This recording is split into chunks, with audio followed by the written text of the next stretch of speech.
Bem-vindos a mais esta reflexão. Nós temos que ter um entendimento muito claro acerca da verdade e precisamos, para isso, conhecer as Escrituras, pois elas nos conduzem ao entendimento, nos conduz ao conhecimento e à compreensão de tudo que é o plano e de tudo que irá acontecer neste mundo.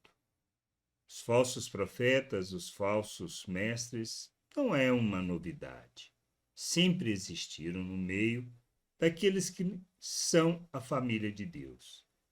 Desde muito antes da constituição da Igreja, através de Cristo Jesus, ou seja, sua morte e ressurreição, quando desceu o Espírito Santo sobre os 120 que estavam reunidos, os falsos profetas já existiam, fazem parte da nação de Israel. O que a gente precisa entender e não podemos esquecer, por causa deles, o caminho será difamado.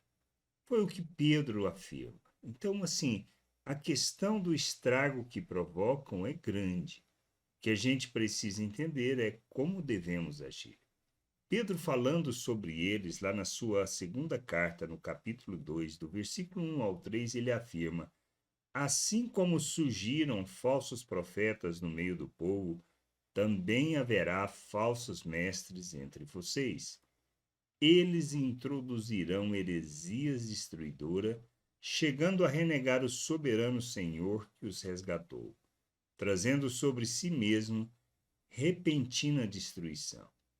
E muitos seguirão as suas práticas libertinas, e por causa deles, o caminho da verdade será difamado. Movidos por avareza, eles explorarão vocês com palavras fictícias. Mas, para eles, a condenação decretada há muito tempo não tarda e a destruição deles não caiu no esquecimento. O que a gente precisa entender é isto, tá? O falso mestre, o falso profeta, sempre existiu. Ele surge no nosso meio. Não precisamos pensar que é alguém externo à igreja. Não, não é. Quem provoca, quem levanta, quem cria heresias são os falsos profetas e os falsos mestres que saem do meio da igreja. São pessoas movidas pela própria ganância, pelo próprio desejo. Falso porque ensina aquilo que é sofisma, aquilo que não é verdade. Não ensina a verdade e não caminha na justiça. São escravos das próprias paixões. São escravos da sua ganância, do seu egoísmo. Não estão preocupados com a verdade, não se submetem a Cristo, não conhecem aquela que seja a vontade de Deus, mas se submetem aos seus próprios desejos e sua própria paixão.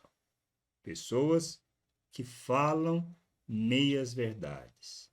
Pessoas que saem do nosso meio e ensinam outros a se corromperem. Por isso, eles provocam o estrago no sentido de, pois parecem ser cristãos, parecem ser pessoas que proclamam o evangelho, mas que na realidade eles causam destruição.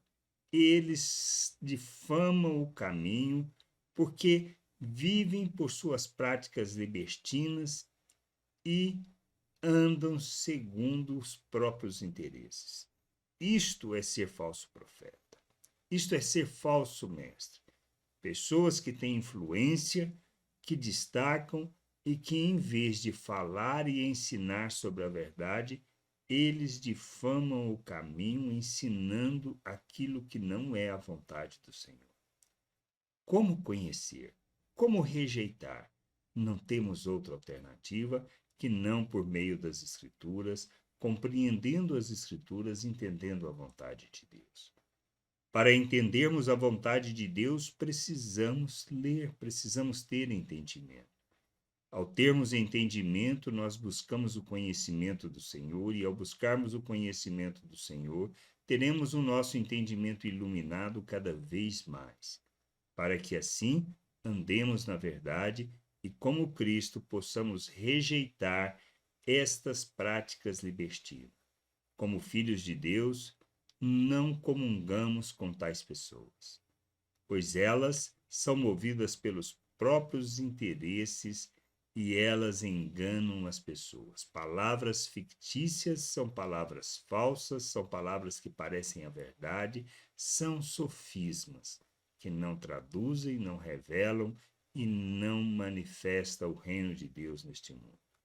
Não conduz as pessoas ao verdadeiro ensino e à prática da verdade. Que a gente possa crescer, amadurecer, compreender a vontade de Deus e sermos instrumento de justiça, expressão da graça, do amor e da misericórdia do Senhor.